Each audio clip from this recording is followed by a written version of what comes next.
دوستوں، بزرگوں، عزیزوں، السلام علیکم ورحمۃ اللہ وبرکاتہ۔ اللہ کا فضل ہے کہ اس نے ہمیں اپنے محبوب کا اور محبوب کے محبوبوں کا ذکر پاک اپنے گھر میں بیٹھ کر کرنے کی توفیق نصیب فرمائے۔ میرے موضوع کا نام ہے بسم اللہ الرحمن الرحیم۔ میں نے پچھلے جمعہ کو اس کے بارے میں بتایا تھا کہ یہ قرآن کی ایک مکمل آیت پاک ہے۔ سورہ نمل کے اندر ہے۔ حضرت سلیمان علیہ السلام نے جب بلقیس کو خط لکھا تو اس کے شروع میں آپ نے لکھا انہ من سلیمان وانہ بسم اللہ الرحمن الرحیم۔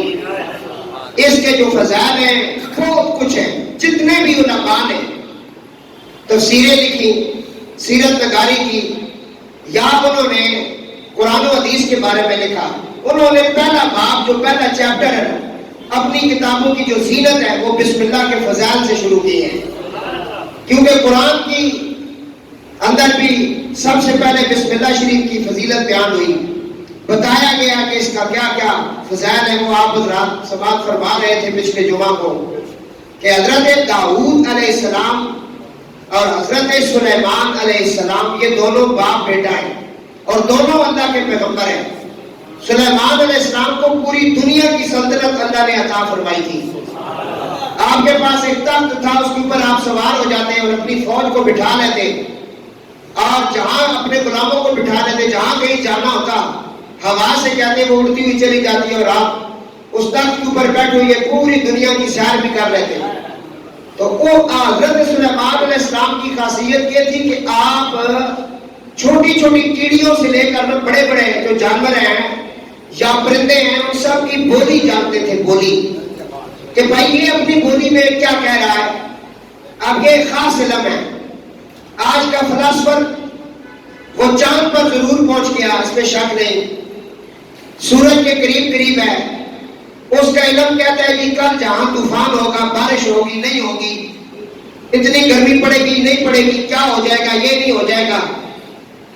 اس نے بڑا علم حاصل کیا، بہت آگے تک نکل گیا، لیکن جو ارض و نشرات ہیں ان کا علم یہ نہیں جانچ سکے، نہ پہنچ سکے۔ انہیں تو یہ بھی نہیں پتا کہ یہ جو چمٹی ہوتی ہے اس میں نر کون سا ہے، مادہ کون سا ہے، اور یہ اپنے مادہ کو کس طرح ٹرانسفر کرتا ہے اور اس کے بچوں کی افزائش کیسے ہوتی ہے، یہ بھی ایک علم ہے۔ تو اللہ کا پیغمبر جو ہے حضرت سلیمان علیہ السلام کی یہ شان ہے، یہ عظمت ہے کہ آپ چمٹی کی جو ہے نا وہ گفتگو سنتے بھی تھے، آپ اس سے گفتگو فرماتے بھی تھے، اور اس چمٹی کو آپ نے اتنی عزت بخشی کہ آپ نے اسے اپنی ہاتھ کی ہتھیلی پہ رکھ کے اسے باتیں کی ہیں۔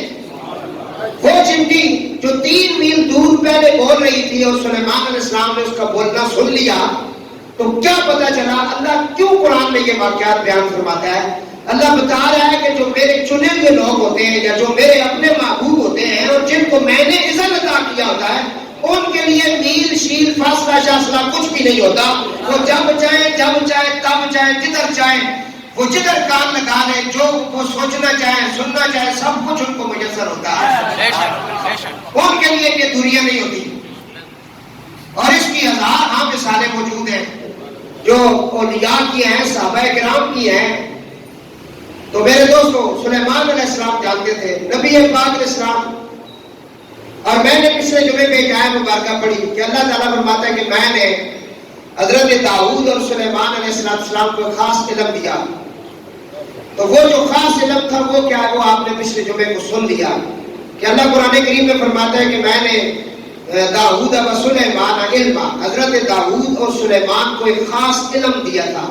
وہ خاص علم یہ تھا کہ حضرت داؤد علیہ السلام لوہے کو پڑھتے وہ نرم ہو جاتا، اور حضرت سلیمان کے پاس علم یہ تھا کہ وہ کیڑیوں سے لے کر بڑے بڑے پرندوں جانوروں کی بولیاں جانتے تھے۔ یہ ایک خاص علم تھا۔ وہ کس کے ذریعے جانتے تھے، وہ علم کیا تھا؟ تو وہ میں نے بیان کیا تھا کہ صحابہ کرام نے حضور سے پوچھا، اس بات کو حضرت بابا فرید گنج شکر رحمۃ اللہ تعالی علیہ نے اپنے مکتوبات میں بیان فرمایا۔ حضرت بابا جی سرکار رحمۃ اللہ علیہ حضرت بختیار کاکی رحمۃ اللہ علیہ کے مرید ہیں۔ بختیار کاکی مرید ہیں حضرت خواجہ معین الدین چشتی اجمیری کے۔ دیکھیں کتنے قریب ہے آپ کا سلسلہ ہے جو چشت ہے۔ ویسے آپ خاندانی طور پہ حضرت عمر رضی اللہ تعالیٰ عنہ کا نام سے ہیں، فاروقی ہیں آپ، لیکن آپ کو جو فیض ہوا حضرت بختیار کاکی سے ملا ہے. تو آپ کو جب انہوں نے اس میں پاپ دیا تو کہا کہ یہ اسم پکاؤ کیونکہ وہ اندر سے نکالو. آج تو لوگ کہتے ہیں کہ میں تو جناب اس پیر کا مرید بنوں گا جو میری خواب میں آئیں گے، تو وہ آئیں تو میں بیعت کروں گا. بھائی تم پہلے اپنے آپ کو تو دیکھنا، تو کیا بات کر رہا ہے؟ یہ بڑے مشکل مرائل ہیں، بڑی مشکل باتیں ہیں، یہ عام لوگوں کی سمجھ میں نہیں ہے. اور فقیری بھی ہر کسی کی نصیب پہ نہیں ہوتی. وہ کچھ نئے لوگ ہوتے ہیں جن پر نظر پڑ جاتی ہے تو وہ فقیر ہوتے ہیں. ہمارے سلسلے کے بہت بڑے ولی اللہ گزرے ہیں، حضرت امان اللہ، سید امان اللہ ہاتھی بان سرکار. ان کا دربار ہے جنگ شریف کے اندر، جنگ شہر کے اندر. بہت بڑے ولی کامل ہیں. ان کے مرید ہوئے ہیں حضرت سید قطب الافطاب پیر بازی بخاری رضی اللہ تعالیٰ عنہ، جو ہمارے پردادا مرشد ہیں، جن کی ملاقات حضرت خواجہ پیر مہر علی شاہ سرکار کے ساتھ بہت دفعہ ہوئی ہے، اور آپ کے جو میرے مرید ہے اس کے اندر بڑی تفصیل سے لکھی ہے. حضرت قطب پاک میرے پردادا مرشد ہیں، وہ بھی بخاری سید ہیں. یہ ان کے مرشد ہیں حضرت امان اللہ ہاتھی بان سرکار. ان کے پاس ایک سید زادی آئی تو انہوں نے کہا کہ میرے بیٹے پر نظر کریں، یہ ولی بن جائے، اس کو ولی بنا دیں. آپ نے کہا بی بی آپ چلے جائیں، مجھے آپ کے نسب کا حیا ہے، آپ بڑے لوگ ہیں، لیکن آپ کا بیٹا ولی نہیں بن سکتا، یہ اتنا آسان کام نہیں ہے. اس کے لیے اتنا ہی کافی ہے، یہ آل رسول ہے. بڑی بات ہے، لیکن ولی بننا یہ بہت ایک مشکل کام ہے. انہوں نے کہا نہیں، اگر آپ نظر کریں تو بی بی پاک نے کافی مطلب جب اصرار کیا تو آپ نے فرمایا ٹھیک ہے، سے کہو کہ جنگ کا جو چوک ہے نا وہاں وہ کھڑا ہو جائے، رات کو عشاء کے بعد جنگ کے چوک میں کھڑا ہو جائے، ہمارا گزر ہوگا، پھر ہم نظر کریں گے. میں نے پچھلے جمعے کو آپ بتایا تھا، نظر کریں گے پھر دیکھیں. تو وہ شاہ صاحب جو ہیں وہ والدہ کے حکم کے مطابق وضو کر کے کھڑے ہو گئے، چوک میں ساری رات کھڑے رہے. بابا جی کا گزر نہیں ہوا. آخری پیر تھا، سحری کا وقت تھا، تہجد کا ٹائم تھا، حضرت نے وہاں سے گزرنا تھا. جب حضرت وہاں سے گزرے تو اس وقت شاہ صاحب کو پیشاب آ گیا، تو وہ پیشاب کے لیے سائڈ پہ بیٹھ گئے. تو وہاں ان کی جگہ کتا تھا، پتہ نہیں آپ کو سمجھ آئے گی نہیں آئے. اس کتے پر فقیر کی نظر پڑی. کتا جو ہے اس کا قلب جاری ہو گیا، اندر سے آواز آنے لگی ہو اللہ اللہ اللہ. اس کا قلب جاری کر دیا. بھاوے کتا ہوئے بیٹھا، کوئی غار دے ہوئے تھے. شاہ صاحب تو محروم رہ گئے، کتا بازی لے گئے. اب یہ بڑا لمبا چوڑا واقعہ ہے جس کو لکھا ہمارے بزرگوں نے. پھر اس علاقے کے جتنے کتے تھے ان کو گھر میں اگر کوئی ٹوڑا وغیرہ ڈالتے یا ہڈی یا بوٹی جو بھی ان کو ملتی جہاں سے، وہ کھاتے نہیں تھے. سارے اٹھا کر اس کے سامنے آ کر رکھتے تھے اور اپنی اگلی ٹانگیں اٹھا کر اس طرح بیٹھ جاتے. اب وہ کافی دیر کے بعد جو ہے اپنی آنکھوں سے اشارہ کرتا کہ کھا لو، پھر سارے کھا لیتے. تو یہ ہے اللہ والوں کی. یہاں بڑی باتیں میں ادھر نہیں جا رہا ہوں، میرا موضوع نہیں ہے. تو عرض کر رہا ہوں کہ اللہ فرماتا ہے کہ ہم نے داؤد اور سلیمان کو جو علم دیا وہ یہ علم تھا. وہ بولیاں جانتے تھے. کیا کرتے تھے؟ تو حضرت بابا فرید رحمۃ اللہ علیہ کی میں بات کر رہا تھا. یہ جب مرید ہوئے نا حضرت بختیار کاکی کی، تو انہوں نے ان کو فرمایا کہ اگر تم قلب کو زندہ کرنا چاہتے ہو اونچ شریف چلے جاؤ، بہاولپور، جہاں ہمارے چند اعلیٰ حضرت سید مخدوم جانیہ جانکش حضرت جلال الدین سرخ بخاری رضی اللہ تعالیٰ عنہ کا دربار ہے، وہاں آپ چلے گئے. یہ وہاں پہنچے کہ قلب کو کیسے زندہ کرنا ہے، یہ کیسے اس کے اندر اللہ ہو بیٹھے گا، کیسے اس میں اعظم میں یاد کروں گا. تو انہوں نے کہا اس کے لیے بڑی مشقت ہے، بڑا پیریڈ ہے. آج لوگ دعویٰ کرتے ہیں میں بڑا پڑھا ہوں، میں یہ کر دیا وہ کر دیا. فرید بننے کے لیے بڑا ٹائم لگتا ہے بھائی. تو انہوں نے کیا کیا، 12 سال کا چلا کاٹا. کس جگہ؟ اونچ شریف مسجد کے اندر گھمائے. وہاں مسجد کے خادم سے وہ ملے، اسے کہا میں تیری جو اجرت بندی ہے وہ میں تجھے دے دوں گا، میرا راز اپنے پاس رکھنا، میرے ساتھ تھوڑی سی محنت کرنا، تجھے میں مالا مال کر دوں گا. اس نے کہا حضرت میں نے کیا کرنا ہے؟ فرمایا رات کو جب تو مسجد بند کرتا ہے اس وقت میرے پاؤں کے اندر رسیاں ڈال کے مجھے الٹا کنویں کے اندر لٹکا دینا. یہ کام تم نے روزانہ کرنا ہے، اس کی اجرت ملے گی۔ 12 سال آپ نے رات کا چلا اس طرح کاٹا ہے، الٹے آپ اس طرح لٹکے رہتے تھے آپ پانی کے اندر، اور اللہ کا ذکر ہوتا تھا۔ اتنا آسان نہیں ہے، اتنا آسان ہے نہیں ہے، بڑے جھاڑو دینے پڑتے ہیں، بڑا کچھ پاپڑ بیلنے پڑتے ہیں، بڑی مشکلات ہیں۔ یہ عشق کرنا تماشا نہیں، بات سمجھ آئی؟ تو پھر اس کے بعد بابا فرید سرکار کو جب کرم ہوتا ہے، پھر ان سے 2 شاخیں نکلتی ہیں چشتیوں کی، ایک نظامی حضرت خواجہ نظام الدین اولیاء رحمۃ اللہ علیہ محبوب الہی آپ کے مرید ہیں، اور ایک آپ کے پاچے ہیں حضرت خواجہ صاحب الکریلی رحمۃ اللہ علیہ۔ مزے کی بات ہے یہ دونوں بخاری سید ہیں،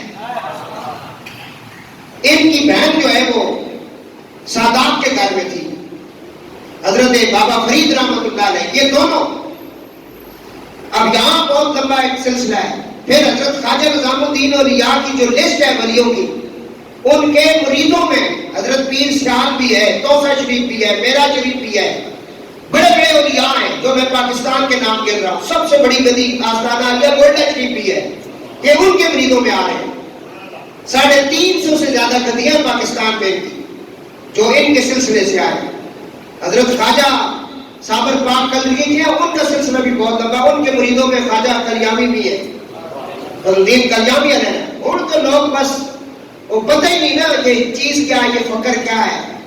اب ہم لوگوں سے اتنا صرف کہتے ہیں کہ تم نے اگر بیعت کر لی ہے تو صرف اپنے مرشد سے محبت کرو، اور تمہیں کچھ بھی کرنے کی ضرورت نہیں، کیونکہ تم کر سکتے ہی نہیں ہو۔ تم تو نماز بھی بڑی مشکل سے پڑھتے ہو، تو وظائف کیا پڑھو گے؟ تمہیں جو وظائف دیے ہیں 10 مرتبہ کلمہ، 10 دفعہ کل شریف بتایا، وہ تم نہیں پڑھتے، تمہارے پاس ٹائم نہیں، تم کیا کرو؟ تو یہ سکے دعوے نہ کرو، بس محبت و مودت کی دل میں سجا دو، یہی تمہیں پار لے جائے گی۔ اتنا کی کافی، کیونکہ ولی تو تم پا نہیں سکتے۔ تو میں عرض کر رہا تھا، بات ادھر چلی گئی، درود پاک پڑھے، میرا موضوع سائڈ پہ ہو جاتا ہے روزانہ، دروشی پڑھو بھائی۔ کہہ رہا تھا کہ حضرت سلیمان اور حضرت داؤد کو اللہ نے خاص علم عطا فرمایا، اور مفسرین لکھتے ہیں کہ وہ خاص علم جو تھا حضرت داؤد اور سلیمان کا، وہ بسم اللہ الرحمن الرحیم تھا۔ وہ کیا تھا؟ لیکن باب فرید نے بیان کیا تو وہ مکتوبات میں لکھتے ہیں، میں باب فرید کی بات کر رہا ہوں جن کے میں نے زہد کے بارے میں آپ کو بتایا۔ باب فرید سے جب ان کے مرید حضرت خواجہ نظام الدین اولیاء نے پوچھا، ارشد شاہ صاحب، حضرت خواجہ نظام الدین اولیاء نے جب پوچھا کہ وہ کون سا علم تھا، وَلَقَدْ آتَيْنَا دَاوُودَ وَسُلَيْمَانَ عِلْمًا، کہ داؤد اور سلیمان کے پاس ایک خاص علم تھا، وہ کون سا تھا جس کی وجہ سے وہ جانوروں کی بولیاں جانتے تھے، وہ کیا علم تھا؟ باب فرید نے فرمایا ان دونوں باپ بیٹے کے پاس، داؤد اور سلیمان کے پاس جو خاص علم تھا، وہ رسول خدا نے فرمایا وہ میرے بھائی علی کا نام اور ان کا ورد تھا۔ یہ علم تھا ان کے پاس۔ اب یہ باتیں لوگوں کے لیے ہے، خاصاتی گل آمائے تے نہیں مناسب کرنی، مٹھی کھیر پکا محمدی تے کتیاں لگے ترنی۔ یہ عام لوگوں کی بات، وہ جو خاص علم تھا نا ان دونوں کے پاس، جو پاور تھی، وہ مولا علی کا نام تھا۔ مولا علی کا نام کو یہ تو نہیں حضور کی امت میں تھا، حضور سے پہلے بھی مولا علی تھے، کیونکہ یہ آج کل کے تو ہیں نہیں، یہ تو آدم کی ولادت سے 14,000 سال پہلے بھی تھے۔ آدم نے یہ توبہ کی نا اللہ کی بارگاہ، اس کے اندر بھی نام علی کا تھا۔ یہ آج کی بات نہیں ہے بھائی، یہ بڑی دور کی بات ہے۔ علی امام منست و منم، غلامی علی ہزار جانے گرامی فدا پر نامی۔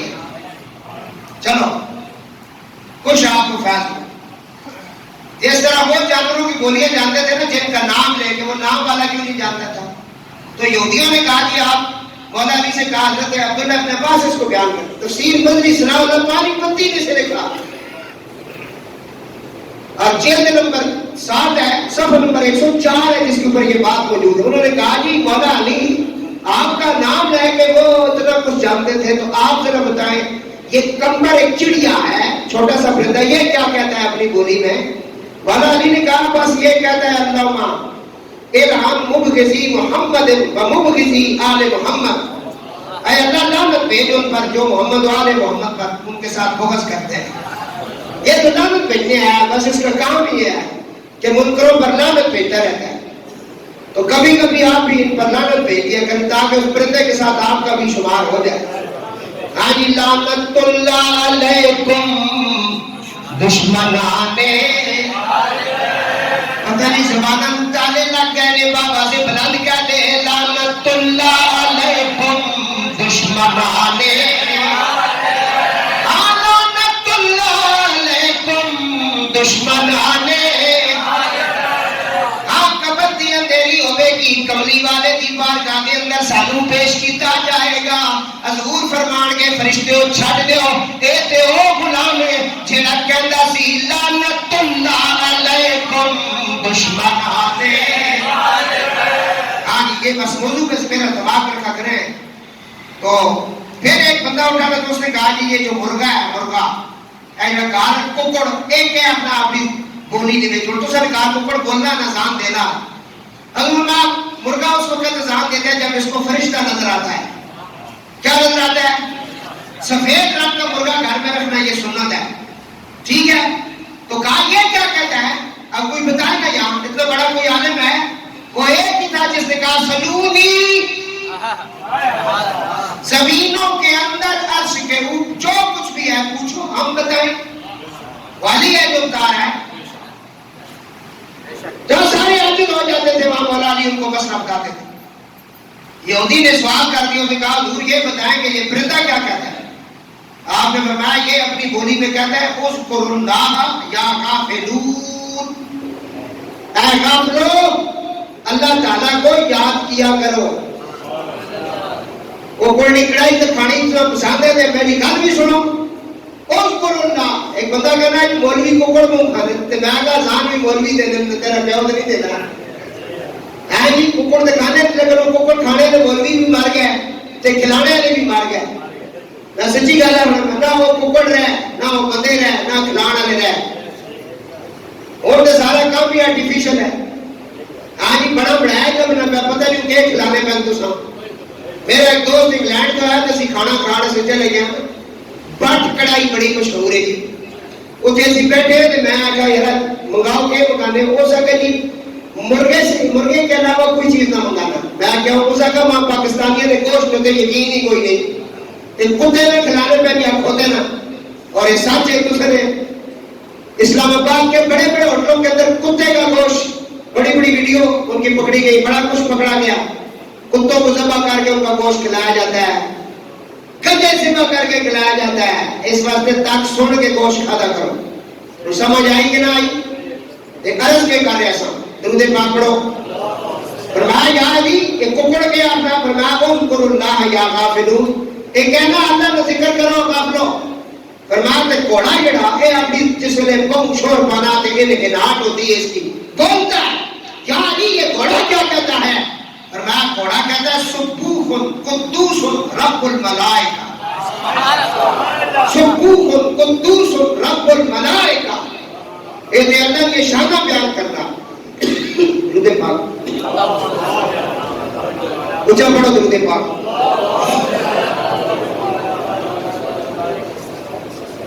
فرمایا بات یہ مولا علی بتا رہے تھے، ایک یہودی تھا اس نے 6 مہینے لگائے جی سوال تیار کیا، منافق ہے منافق، کیونکہ منافق علی نال بغض رکھنے، یہودیاں بڑا بغض ہے مولا علی نال، انہاں خیبر نہیں بولا علی تک وہ مار نہیں بولی، اور تاکہ تھوڑے ایٹم بم کے پیچھے پے یہ کہنے نے اتنے ارب تسی ساڈے کو لے لو، ایٹم بم سانو دے دو، صرف یہ رولا پاکستان ہو جائے، اور کوئی مہنگائی ہے کوئی رولا رپا نہیں۔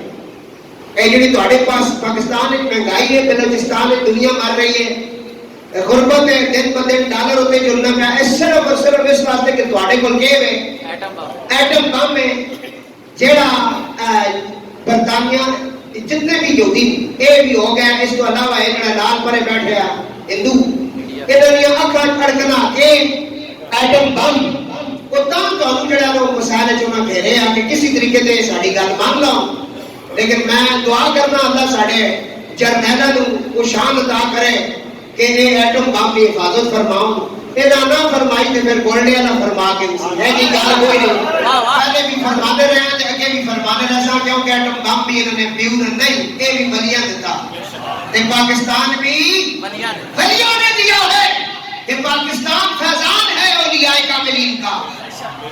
اصل ہی کیوں کہ نظر بڑے دور تک کام کر رہی ہے، اس واسطے نہ روپے نہ نے گل دسا اور کوئی رولا رپا نہیں، اے رولا رپا۔ تو میرے دوستو وہ گل پہ کرنے ہیں درود پاک پڑھو ذرا۔ بندہ ہے منافق، اس 6 مہینے کا سوال تیار کیتا، جانوروں نے نام لکھے، پھر مطلب ہے پرندے نے نام لکھے، اس آگے جس نے مولا علی تقریر اپنی ختم کر سننا تے پھر وہ آسن مسلے پر نماز پڑھانے سے جمعے کا دیہڑا اسی تے میں سوال پیش کر دے سا تے وہ ایڈا جلدی جواب نہیں دیون لگے تے دیر ہو جاسی تے لوگ انہوں نے خلاف کلام کر سن، پتہ چلا ہے یہ شروع تو مطلب ہے فرید کے پتر اس طرح ہی رہے، ہاں جی ہوں اتنے روشنی میں پا سکنا لیکن پانا نہ آپ کوئی نہیں، یہ شروع تو رہنا،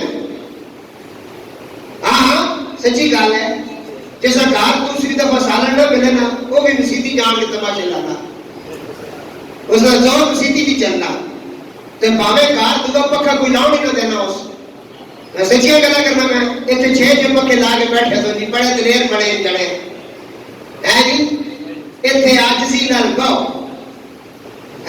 ایک ہی صف میں کھڑے ہیں معبودو حیاس، نہ کوئی بندہ رہا نہ کوئی بندہ رہا، تیرا جڑا منصب ہے نا یا جڑی تیری کاسٹ ہے اے اپنے جیب وچ رکھ، ایتھے کسی دی کاسٹ نہیں چل رہی ہے، ایتھے ایک دی کاسٹ چل رہی ہے، بالکل جھک جا تے کہہ میں پاپی میں کوڑا میں بھریا گناہ ہاں، اے گل کرتے ہو راضی ہو نہیں، بڑا جدوں کوئی آوے مسیتی اس جگہ دیو، وہ بڑا نا اس آدھا چٹے بات دیتے نا یاد کرو اس کو، اس آگے جگہ دیو عزت دیو اس کو، ٹھیک ہے تے بڑے ابھی چاہیے ٹائم نہ لاوے، اے نہیں بالکل خطبہ اسٹارٹ میں ہونا ہے تو بڑا اتوں چھلانگا مارنا آگے چڑھنا ہے وہ پیچھے بہ رہا ہے، یہ اپنی لے کے جانی سے نماز کہ نماز کئی بڑے بھی جڑا نا بالکل ہی شطروں برتوں نکلے ہو رہے ہیں، ثابت سارا رہنا چاہیے مسیدی کہتے ہیں گلا یاد رکھ سکے انشاءاللہ کہ گل پہ کرنے ہیں، پتہ لگی ہے 6 مہینے لائے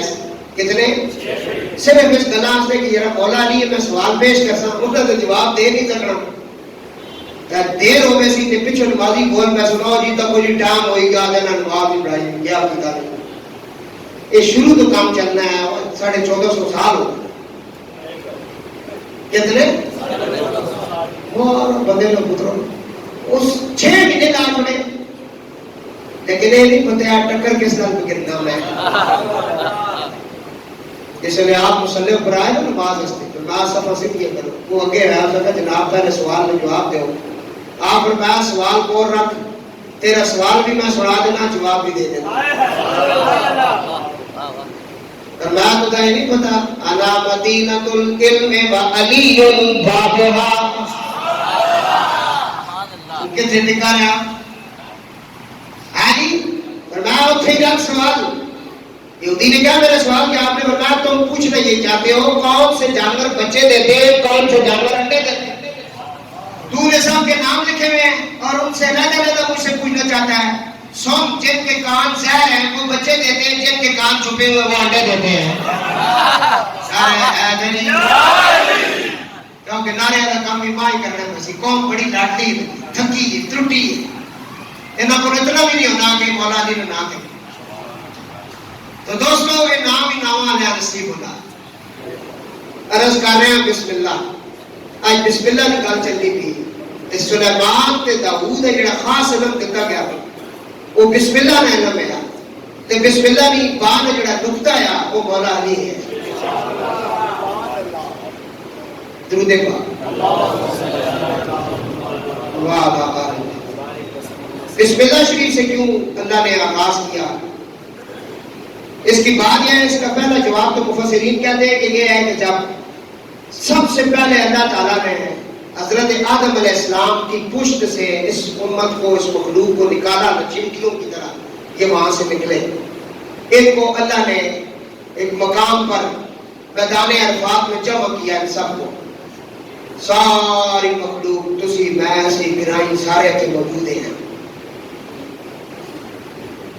یہ اس طرح میں پوری تقریر ہے، لیکن کدی سڑاساں، لیکن ولیاں کی زبان ہے جڑی انہوں نے فرمائی ہے، انہوں نے کیا سی تسنے موجود ہیں الستو بربکم، جدوں اسا کنی سنیا، تے یہ سارا پیر شاہ سرکار یہاں فرماتے ہیں، بہت کچھ لکھا ہوا ہے، میں صرف ایک نقطہ پیش کر رہا ہوں کہ بسم اللہ کو اللہ نے لفظ با سے شروع کیا ہے۔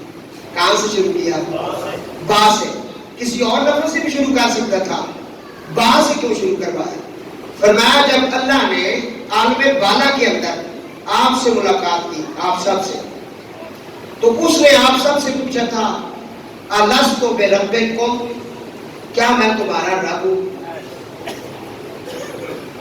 سارے کو پوچھے ایسے، سب موجود تھے، گورے نیلے پیلے ہیں سب، کیونکہ اس کی مخلوق ہے۔ اس نے کہا الستو بربکم، کیا میں تمہارا رب ہوں؟ تو سب سے پہلا جو لفظ تھا حضرت آدم سے عیسیٰ تک جو دیکھ رہے تھے اس سوال کا جواب، اللہ تو پوچھ رہا ہے کیا میں تمہارا رب ہوں، سب سے پہلے رب کا اقرار کون کرے گا؟ وہ حضور کی طرف دیکھ رہے تھے، تو سرکار کے لب مبارک لے آپ نے جو پہلے لفظ ارشاد فرمایا، فرمایا بلا، ہاں تو ساڈا رب ہے۔ فرمایا کہ تھے اس واسطے لفظ بار ہے تو شروع کی تھی بسم اللہ، تاکہ نہ وہ وعدہ یاد رہے، وہ وعدہ یاد رہے۔ دوسرا حضور نے جڑے غلام سن نا صحابہ، انہوں نے فرمایا یا رسول اللہ کافر جڑے جدوں بھی کوئی کام کرنے یہ کہنے بسم اللہ تو والعزیٰ تو، یہ لات و عزیٰ کا نام لے کے کام شروع کرنے، ایسا بھی کوئی مطلب ہے کوئی ورد دسو نا سی کوئی کام شروع کریے تے کس تو شروع کریے؟ حضور نبی کریم علیہ السلام نے فرمایا کہ تسی پڑھا کرو بسم اللہ الرحمن الرحیم، دبا کر پڑھو، سارے پڑھو۔ حضرت سیدنا ابو بکر صدیق رضی اللہ تعالیٰ عنہ فرماتے ہیں تحفہ دے رہا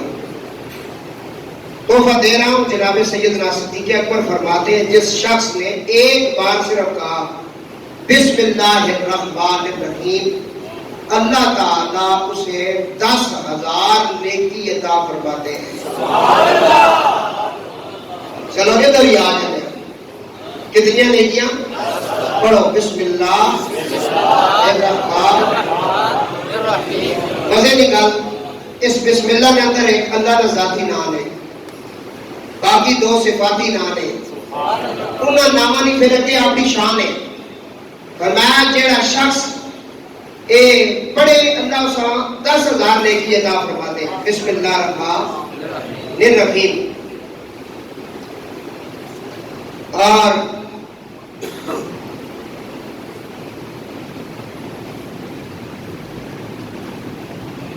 اس کے بہت سارے فضائل علماء نے لکھے ہیں بسم اللہ شریف کے، یہ قرآن پاک کی کنجی ہے، قرآن پاک کی کنجی ہے بسم اللہ الرحمن الرحیم، قرآن کی کنجی اس کو کہا گیا ہے۔ یہ آپ پڑھیں گے تو اگلا تالا کھلے گا، پھر آپ نے آگے جانا ہے۔ حضور نبی کریم علیہ السلام فرماتے ہیں، تفسیر روح البیان میں علامہ اسماعیل حقی علیہ الرحمہ نے اس روایت کو لکھا کہ جب سرکار معراج پر تشریف لے گئے، آپ نے جنتوں کی سیر فرمائی تو وہاں 4 نہریں آپ نے دیکھی، 4 نہریں بہ رہی ہیں، ایک پانی کی، دوسری ایک نہر جو ہے وہ آپ نے دیکھی اور دوسری پھر آپ نے دیکھی، پھر تیسری دیکھی اور چوتھی دیکھی، 4 نہریں آپ نے وہاں دیکھی، ایک دودھ کی، ایک شراب طہورہ کی، ایک شہد کی ہے۔ تو آپ یہ نہریں دیکھ کر دوسرے فرشتے نے عرض کیا کہ ان 4 کا چشمہ دکھاتا ہوں، ایک جگہ لے گیا، وہاں ایک درخت تھا جس کے نیچے سے ایک عمارت بنی تھی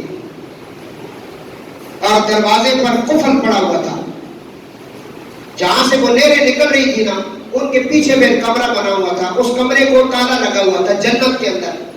حضور نے جبریل سے کہا کہ یہ تالا لگا ہوا ہے، کہا کہ اس کی کنجی آپ لگائیں یہ کھل جائے گا۔ فرمایا اس کی کنجی کیا ہے؟ فرمایا بسم اللہ الرحمن الرحیم۔ بسم اللہ آپ سرکار نے پڑھی تو وہ تالا کھل گیا۔ آپ نے اندر جا کر دیکھی 4 نہریں نکل رہی ہیں، دروازہ کھولا تو چابی آپ نے جب لگا لی بسم اللہ کی تو اندر تشریف لے گئے، تو آپ نے دیکھا 4 ستون ہیں اور ہر ستون پر بسم اللہ لکھی ہے۔ اللہ کے میم سے پانی جاری ہے، اللہ کی آ سے دودھ جاری ہے، رحمان کی میم سے شراب طہورہ جاری ہے، اور رحیم کی میم سے شہد کی نہر جاری ہے۔ یہ آپ نے وہاں دیکھی۔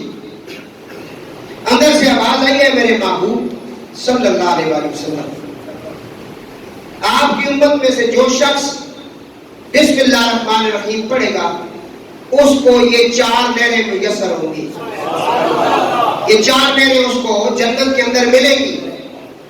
اگر اس نے یہ بسم اللہ شریف کا ورد اپنی زندگی میں رکھا اور بسم اللہ اس نے پڑھا تو یہ اس کے لیے تحفہ ہے۔ تفسیر کبیر میں علامہ فرماتے امام راضی علیہ رحمہ کہ موسیٰ علیہ السلام اللہ کے پیغمبر فرعون کے پاس گئے تو آپ نے اسے اللہ کی وحدانیت کی دعوت دی، دین اسلام اختیار کرنے کی دعوت دی۔ اس نے آگے سے انکار بھی کیا، بکواسات بھی کیا، اور اس نے کہا میں خود ہی ہوں سارا کچھ۔ موسیٰ علیہ السلام نے ہاتھ اٹھائے اس کے لیے، فرمایا مولا اس کو غرق کر، یہ تیرا دشمن ہے، تیرے پیغمبر کو اس نے جھٹلایا ہے۔ اللہ تعالیٰ نے فرمایا میرے پیارے موسیٰ میں ضرور آپ کی دعا جو ہے وہ میں نے قبول بھی کی ہے اور اسے میں غرق بھی کروں گا، لیکن اس کے غرق ہونے کی جگہ یہ نہیں ہے جس محل میں یہ رہتا ہے یہاں اسے غرق نہیں کیا جائے گا، یہ محل سے نکلے گا اس کو غرق کر دیا جائے گا۔ مولا محل کے اندر کیوں نہیں؟ فرمایا اس لیے کہ اس کا جو محل کا دروازہ ہے نا اس کے اوپر میرا نام لکھا ہوا ہے بسم اللہ الرحمن الرحیم۔ کافر کے دروازے پر لکھا ہو تو وہاں ڈاکو ڈاکہ نہیں ڈال سکتا، وہاں کوئی ایسا معاملہ نہیں ہو سکتا، اور مسلمان کے دروازے پہ اگر بسم اللہ لکھی ہو تو کتنی بڑی فضیلت ہے بسم اللہ کی۔ موسیٰ علیہ السلام کو اللہ فرما رہا ہے کہ اس کی کوٹھی کے اندر محل کے اندر یہاں اسے نہیں سزا ملے گی کیونکہ اس کے دروازے پر بسم اللہ الرحمن الرحیم لکھا ہوا ہے۔ پھر وہ اپنے جب گھر سے نکلا دریائے نیل میں پہنچا تو وہاں وہ غرق ہوا، وہ آپ کو سارا اس کا واقعہ پتہ ہے، تو فرمایا یہ یہاں اس کو غرق نہیں کیا جائے گا۔ حضرت عیسیٰ علیہ السلام تفسیر نبی نے بھی اسے لکھا اور باقی مفسرین نے بھی اسے لکھا کہ عیسیٰ علیہ السلام بڑے غور کی طلب بات ہے یہ آپ سننا، جو کہتے ہیں سارے ثواب کرنے کی کیا ضرورت ہے، مر گیا مردود نہ فائدہ نہ درود، تو میں مردودوں کے لیے نہیں ہے نا، درود والوں کے لیے تو سب کچھ ہے، کیونکہ انہیں تو پتہ ہے نا عملے غیر سے بھی فائدہ ہوتا ہے، اگر عملے غیر سے فائدہ نہ ہوتا تو کسی کا جنازہ ہی نہ ہوتا نا بھائی، یہ تو ہم جو جنازہ پڑھتے ہیں نا تو یہ بھی ایک میت کے ساتھ بہت بڑی نیکی ہوتی ہے۔ حضور اللہ اس کا حق ہے تمہاری اوپر کہ اس کا جنازہ آ گیا اس کا جنازہ پڑھو، اس کے جنازے میں کھڑے ہو کر جو تکبیرات کہو اور اس کے لیے دعا مانگو۔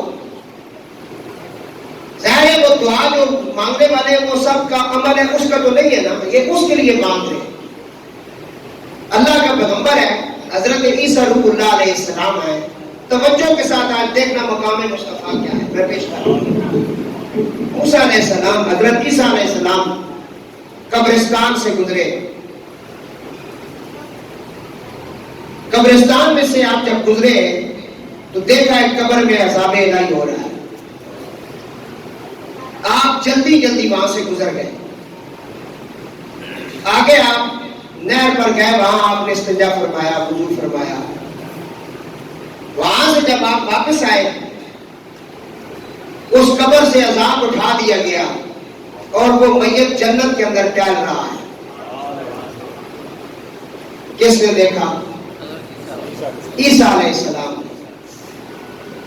پہلے سوال کا جواب یہ ہے منو مٹی کے نیچے کوئی ہو تو اللہ والے دیکھ لیتے ہیں،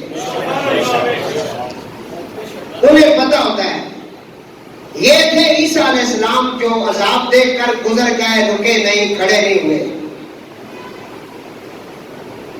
رب العالمین نے فرمایا وَمَا أَرْسَلْنَاكَ إِلَّا رَحْمَةً لِلْعَالَمِينَ۔ جب رحمت للعالمین اپنی ڈھانچی پر سوار ہوئے، حضور کے صحابی حضرت جابر بن عبداللہ انصاری فرماتے ہیں رحمت للعالمین اپنی ڈھانچی پر سوار ہوتے ہیں، ڈھانچی جب قبرستان کے قریب سے گزرتی ہے تو ڈر جاتی ہے، بھدک جاتی ہے، ڈھانچی نے کودنا ناچنا شروع کیا۔ رحمت عالم نے صحابہ سے فرمایا میری ڈھانچی کو پکڑو۔ ڈھانچی کو جب پکڑا گیا حضور نیچے تشریف لے آئے، آپ نے فرمایا ان دو قبروں کے اندر عذاب الہی ہو رہا ہے۔ عیسیٰ نے عذاب دیکھا، وہ گزر گئے، واپس آئے، اس نے بندے کو جنت کے اندر دیکھا۔ رحمت للعالمین نے دو قبروں کے اندر عذاب الہی دیکھا تو آپ آگے نہیں گئے، آپ رک گئے۔ صحابہ سے فرمایا دو قبروں کے اندر عذاب ہو رہا ہے، یا رسول اللہ کیا کریں؟ حضور نے فرمایا میں چاہتا تو دعا کرتا ان کی بخشش ہو جاتی، میں چاہتا تو وظیفہ پڑھتا ان کے لیے اللہ کرم کر دیتا، لیکن میں ایک ہیلہ اختیار کر رہا ہوں تاکہ میری امت کو پتہ چلے صرف انسانوں کی دعا سے ہی بخشش نہیں ہوتی، کوئی اور بھی اللہ کی مخلوق ہے جس کے ورد سے بخششیں ہوتی ہیں۔ یا رسول اللہ وہ کیا ہے؟ حضور نے فرمایا سامنے جو درخت ہے اسے ہری شاخیں کاٹ کر لاؤ۔ یہاں تو کہتے ہیں نا کسی کی دعا سے کیا فائدہ ہے، حضور یہ عمل کروا رہے ہیں صحابہ سے، سرکار کا یہ عمل مبارک ہے۔ رحمت عالم نے فرمایا درخت سے ہری شاخیں کاٹ کر لاؤ۔ صحابہ نے ہری شاخیں پیش کی، آپ نے فرمایا ایک قبر پر بھی لگا دو، دوسری قبر پر بھی لگا دو۔ یا رسول اللہ اس کا فائدہ کیا ہے؟ فرمایا یہ ہری شاخیں اور اس کے پتے اللہ کی تسبیح پڑھتے ہیں، یہ درخت اللہ کی تسبیح پڑھتے ہیں، اور جب تک یہ تسبیح پڑھتے رہیں گے قبر میں عذاب کے اندر تخفیف ہو جائے گی، اور اللہ اپنی ان تسبیحات کے صدقے ان کی قبر میں اپنا خاص کرم فرما دے گا۔ تسبیحیں کہاں پڑھی جا رہی ہیں؟ قبر کے اوپر۔ پڑھنے والے کون ہیں؟ درخت، اس کے پتے۔ علماء لکھتے ہیں کہ جس کے اندر جان ہو نا وہ اللہ کی تسبیح پڑھتا ہے۔ گلاب کا پھول اللہ کی، یہ اس حدیث سے اخذ کیا گیا، اور اس کی پتیاں اللہ کی جب تک وہ ہری بھری رہتی ہیں وہ تسبیح پڑھتی ہیں۔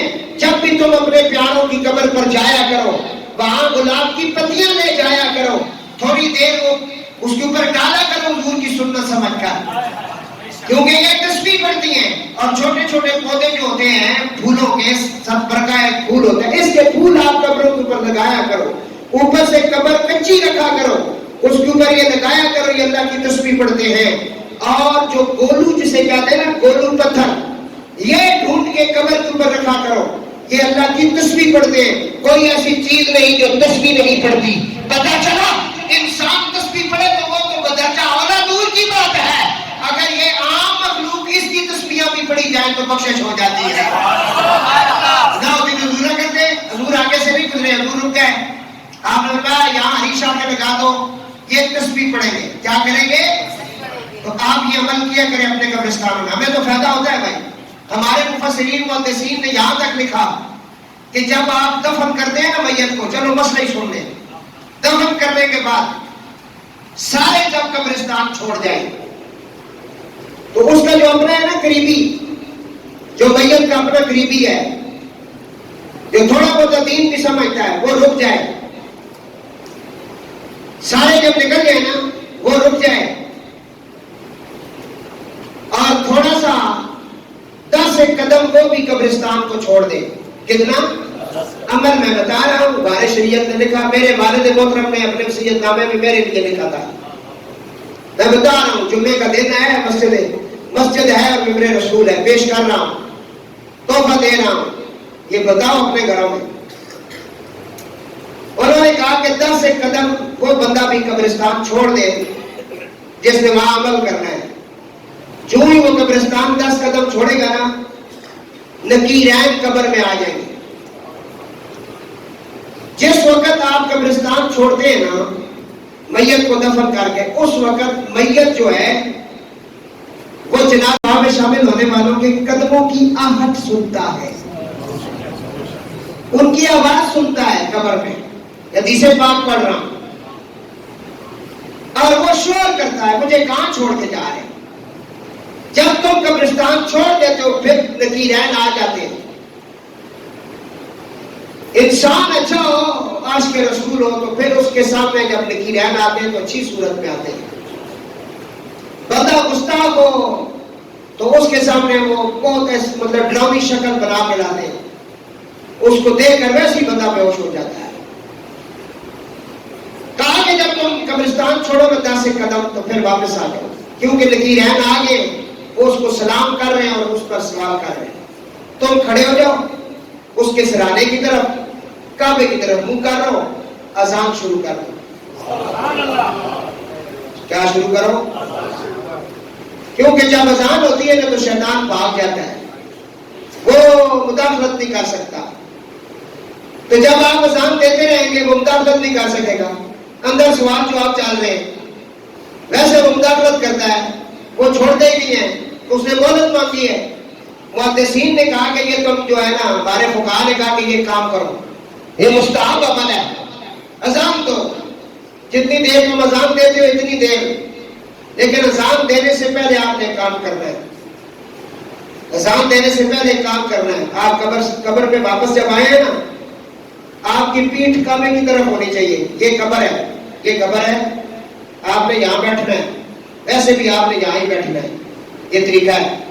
جس جگہ منہ ہوتا ہے نا میت کا، اس سائڈ پہ آپ نے منہ آپ کی طرف ہوگا، آپ کا منہ ان کی طرف ہوگا، پیٹھ آپ کی ادھر ہوگی، ادھر بیٹھ کر آپ اسے سلام دیں، السلام علیکم یا اہل القبور، سنت حضور، سلام دیں، سلام دے کر اسے بتائیں آپ کا نام فلان بن فلان ہے۔ ابھی فرشتہ آپ سے پوچھے گا، آپ بتانا میرا نام یہ ہے اور میری ماں کا نام یہ ہے، یہ میں آپ کو طریقہ بتا رہا ہوں۔ اسے بتانا میرا نام ہے رستم، میرا نام رستم شاہ ہے، اور آپ کی والدہ کا نام یہ ہے، یہ نام بتائیں میت کو، 3 دفعہ سے کہو کہ آپ کا نام یہ ہے، آپ کی والدہ کا نام یہ ہے، یہ بتاؤ اس کو۔ دیکھو کتنا بھرم رکھا ہے ماں کا اللہ، محشر کا دن بھی ہے، بھرم ماں کا ہے، باپ کا نام کیوں نہیں ہے؟ لسٹ سے کیوں نکالا گیا؟ فرمایا نکالا نہیں، ہم نے تو بھرم رکھا ہوا ہے، تمہیں سمجھ نہیں آئی۔ بہت سی اور عورتیں ایسی ہوں گی جن کے پاس ناجائز بچے ہوں گے، حلالی نہیں ہوں گے، ہم نہیں چاہتے کہ باپ کا نام لے کر اسے ننگا کیا جائے، ہم چاہتے ہیں آج بھی نبی کی امت ننگی نہ ہو اور اس کی عزت باقی بچی رہے اور اس کا پردہ باقی بچا رہے۔ قبر میں بھی ماں کے نام کی تلقین ہے، محشر کے دن بھی آواز آئے گی فاطمہ کا بیٹا حسین آ جائے، ہاں جی فاطمہ کا بیٹا حسین آ جائے، اور شفیع رسول علی اکبر کی ماں کا نام ام لیلا کا بیٹا، ہاں شفیع رسول حضرت سیدنا امام علی اکبر آ جائے، نام ہوگا، اور وہاں آواز آئے گی فروا کا بیٹا قاسم آ جائے، آواز آئے گی، تو یہ نام ہوں گے، فاطمہ بنت اسد کا بیٹا حیدر الکرار آ جائے، یہ نام ہوگا اس کے، یہ نام ہے، ماں کی بڑی عزت ہے، بڑا مقام ہے، اور میں اس کو تلقین کرو، اسے بتاؤ تیری ماں کا یہ نام ہے اور تیرا یہ نام ہے، یہ اسے تلقین کرو، اور اس کے بعد کیا کرنا ہے؟ اسے کہو تیرے اوپر سوال کرنے لگا ہے، وہ پوچھ رہا ہے مان ربوں کو، اسے کہو میرا رب اللہ ہے، وہ پوچھ رہے ہیں ماں دینوں کو، اسے کہو میرا دین اسلام ہے، وہ آپ سے پوچھ رہا ہے کہ اس نبی کے بارے میں کیا جانتے، کہو میں امتی ہوں، غلام ہوں، میں نسل کا بھی غلام ہوں، کہو یہ 3 تلقینیں کر کے کھڑے ہو جاؤ، اذان شروع کر۔ اس کا فائدہ کیا ہوگا؟ میت کو وہاں بڑا فائدہ ملے گا، پر یہ ذمہ ہو جائے گا، ٹھیک ہے؟ یہ آپ کو طریقہ میں نے بتانا تھا، بتا دیا، حضور روک گئے نا، ہیلا کیا آپ نے، پر شاہ کے کاٹ کر لاؤ، شاہ کے لگائی، کیا بتایا؟ یہ عشاء کے اللہ کا ورد کرتی ہے. حضور کا ایک صحابی ہے، وہ فوت ہو گیا، نام ہے حضرت سعد بن معاذ رضی اللہ تعالیٰ. حضور نے ان کا جنازہ پڑھایا، بہت بڑا صحابی ہے بھائی. ان کے جنازے میں حضور نے کہا صف کلوز کر لو، میرے غلام کے جنازے میں 70,000 فرشتہ بھی شامل ہیں. پھر حضور نے کہا جب ان کی روح اوپر گئی تو عرش اعلیٰ جو ہے جھوم گیا، اتنی پاکیزہ روح ہے. جنازہ ہو گیا، قبرستان لے گئے. قبر میں جب انہیں رکھا گیا تو مٹی جب ڈالی گئی تو حضور پریشان ہو گئے. سرکار کا چہرہ مبارک جو ہے متغیر ہو گیا. غور کے ساتھ سنیں. حضور پھر وہاں سرکار نے تسبیحات پڑھنا شروع کر دی. کافی دیر لگ گئی، کافی دیر گزر گئی. صحابہ فرماتے ہیں کافی دیر کے بعد حضور کے چہرے پر خوشی کے آثار نظر آئے. آپ نے دعا مانگی، ہم نے التجا کی یا رسول اللہ. سعد کے جنازے میں آپ تشریف لائے، آپ پریشان ہو گئے. وجہ کیا تھی؟ تو میں میرے غلام کو جب قبر میں رکھا گیا، اس پر قبر تنگ ہو گئی. اللہ سب کو محفوظ کرنا. قبر تنگ ہو گئی. میں نے تسبیحاں پڑھنی شروع کی، میں نے استغفار کرنا شروع کر دیا اللہ کی بات. اے اللہ معافی عطا کر. اللہ نے میری سن لی. میرے غلام کی قبر کو اللہ نے کشادہ کر دیا. یہ کہتے ہیں جی عمل اپنا ہی ہو. حضور اب عمل کر رہے ہیں. تسبیحاں اللہ کے نبی پڑھے. کیوں پڑھے یا رسول اللہ؟ کیوں قبر تنگ ہوئی؟ اتنی بڑی شان ہے، 70,000 فرشتہ آیا جنازے میں. ایک کی روح اوپر گئی، عرش اعلیٰ جھوم گیا. کیوں آپ نے تسبیح کیوں پڑھی ہے؟ فرمایا اس لیے کہ اس نے گھر میں بکریاں رکھی ہوئی تھی. اس کی بکریاں جب پیشاب کرتی نا تو کبھی کبھی چھینٹا ایک آدھ اس کی کپڑوں پر پڑ جاتا تھا. سن لو پیشاب کے چھینٹوں سے جو بچتے نہیں، وضو صحیح نہیں کرتے، استنجا صحیح نہیں کرتے، پاک نہیں رہتے، وہ کیا کریں گے؟ کون آئے گا ان کے اوپر دعا کرنے کے لیے؟ کون ان کی قبر میں بیٹھ کے تسبیح پڑھے گا؟ دوستو غور سے سنو، یہ بات غور سے آپ سن لیں. پلے باندھ دو اس بات پہ جو میں کہہ رہا ہوں. بہت زیادہ خیال رکھا کرو اپنی پاکی کا، بہت زیادہ خیال رکھا کرو. صحابی رسول عمل حضور نے پریکٹیکل دکھایا کہ ذرا سا پیشاب کا چھینٹا پڑا اور قبر بھاری ہو گئی. پھر حضور نے تسبیح پڑھ کے بتایا. تو وہ جو 2 قبریں تھیں جہاں عذاب ہو رہا تھا، تو آپ نے کہا کہ یہاں جو ہے ان کے لیے عریشہ کے لیے وہ کیوں آپ نے عمل کیا؟ فرمایا ان 2 قبروں میں عذاب اس لیے ہو رہا تھا، ایک پیشاب کے چھینٹوں سے نہیں بچتا تھا، دوسرا چغل خور تھا، سارا دن چغلی خوری کرتا، لڑائیاں لگواتا گھروں کے اندر لوگوں کی. ادھر اس کی بات اس کو سنائی، اس کو ادھر سنائی، ادھر قسمیں اور اٹھا کے ادھر سچا ہو گیا، ادھر جا کے پھر اور بات کرتی. سارا کام اس کا یہ تھا. سب سے زیادہ فائدہ جو ہے وہ خاموشی میں، یہ یاد رکھنا. ذکر الہی کیا کرے. کوئی بات کرتا بھی اس پر دھیان نہ دو، اسے کو نہیں نا چھوڑ، کوئی اور بات آتی ہے تو کر. سمجھ آ رہی ہے؟ پھر جا کے آپ معافی. ان زبان کی وجہ سے بھی بہت بڑا ظلم ہو سکتا ہے. تو عرض کر رہا ہوں حضور نے یہ عمل کیا. حضرت عیسیٰ علیہ السلام نے تو دیکھا نا، تو کہا بولا اس کو قبر میں عذاب ہو رہا تھا، میں گزر گیا، اب آیا، یہ جنت میں ٹہل رہا ہے. وجہ فرمایا جب یہ مرا تھا نا تو اس کی بیوی حاملہ تھی. اس نے اپنی بیوی سے کہا تھا میں نے تو ساری زندگی غفلت میں گزاری ہے نا، اللہ کے مخالفوں میں کھڑا رہا، لیکن اب میں مر رہا ہوں، میری وصیت ہے جب بچہ میرا چلنے پھرنے کے برابر ہونا تو سو دین اسلام کی جو تعلیم ہے نا وہ اس وقت کی یہ دلوا دینا. تو اے عیسیٰ جب تم کہہ دینا تو اس وقت اسے عذاب ہو رہا تھا، اس وقت تک اس کا بچہ ابھی مدرسے میں نہیں گیا تھا. تو اس کی ماں اس کو لے کر گئی تو بچے سے استاد نے کہا بیٹا پڑھو بسم اللہ الرحمن الرحیم. اس نے ننھے لبوں کے ساتھ نابالغ بچے نے جب مجھے رحمان کہا تو میری رحمت کو جوش آ گیا. میں نے کہا میں اس کے باپ کو زمین کے نیچے سزا دے رہا ہوں، یہ زمین کے اوپر بیٹھ کر مجھے رحمان رحیم کہہ رہا ہے. تو میری رحمت جب جوش میں آئی تو میں نے اس کے باپ کو بخش دیا. پتا چلا بسم اللہ سے بھی بخشش ہو جاتی ہے. کسی کی کوئی حاجت پوری نہ ہوتی ہو، طریقہ بتا رہا ہوں. آخری بات، وہ کہتا ہے کہ میں دعا کرتا ہوں شادی قبول نہیں ہوتی، بچے کو نوکری نہیں مل رہی، یہ نہیں ہو رہا ہے، وہ نہیں ہو رہا ہے، تحفہ دے رہا ہوں. سنے بخاری کے بخاری سید سے آج تحفہ لے لیا. 12,000 مرتبہ اس نے بسم اللہ الرحمن الرحیم پڑھ لی. کتنی 1000 مرتبہ؟ 12,000 مرتبہ پڑھ لیے. لیکن طریقہ کیا ہے؟ 1,000 مرتبہ بسم اللہ شریف پڑھے، پھر 2 رکعت نماز نفل حاجت پڑھے. کتنے؟ پھر 1000 پڑھے، پھر 2 رکعت نماز آتے نفل پڑھے، پھر 2 رکعت نماز پڑھے، پھر تو 1000 مرتبہ بسم اللہ شریف. اس طرح 12000 پوری کرنی ہے. 1000 کے بعد 2 نفل پڑھنی. پھر دعا مانگو قبول ہو، جو مرضی ہے دعا مانگو. پھر کیا ہوگی؟ ہر جائز کام کے شروع میں بسم اللہ شریف ہے. اگر آپ پرندے کا شکار کرنا چاہتے ہیں، خیر آپ نے کیا ہے، بسم اللہ پڑھ کے خیر کریں. آپ کے پہنچنے سے پہلے وہ اگر مر گیا، گولی سے مر گیا، یا آپ نے چھری پھینکی، کچھ بھی پھینکا، وہ مر گیا، وہ حلال ہے آپ کے لیے. چھری پھینکنے کی ضرورت نہیں ہے کیونکہ آپ نے بسم اللہ پڑھ لیا ہے. بسم اللہ ہے، اللہ اکبر. اسی طرح جانوروں کے اوپر بھی کیا جاتا ہے. کچھ جانور ایسے ہوتے ہیں قابو نہیں آتے، تو یہ اوپر سے پھر یہ معاملات ہیں. بسم اللہ کی بڑی برکتیں ہیں بھائی. آخری تحفہ رحمت عالم نے فرمایا بسم اللہ کے 19 حروف ہیں. جہنم میں سزا دینے والے بھی جو فرشتے ہیں ان کی تعداد 19 ہے. رحمت عالم نے فرمایا میری امت پر اللہ کا کرم ہے، اگر یہ بسم اللہ پڑھ لے ان 19 سے بچ جائیں گے. تو پڑھ لو بسم اللہ الرحمن الرحیم. اللہ سارا برہمانی حاضری کو فرمائے. صفحہ درست کرو گے.